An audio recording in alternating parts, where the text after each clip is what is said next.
Hi guys, in this video I will show you how to unhide columns and rows in Google Sheets.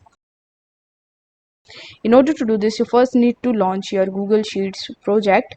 Now over here, you first need to select that particular row or that particular column which you want to hide. So let's say I want to hide this third number row. So I'll simply right click on it, and once you do this, among the given options, you will be able to see the hide row option.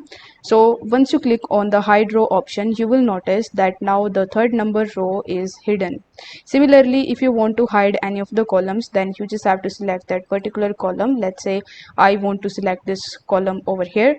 Then you just have to click on the option that says hide column, and now you will see that the D number column is now hidden. Now if you want to unhide the rows and the columns, then over here you will be able to see these two arrows. So if you click on any of the sides, you will notice that now we have unhidden this column. Similarly, if you want to unhide the row, then you just have to click on the arrow, then you will be able to see the row is here. So this is how you can easily unhide rows and columns in Google Sheets.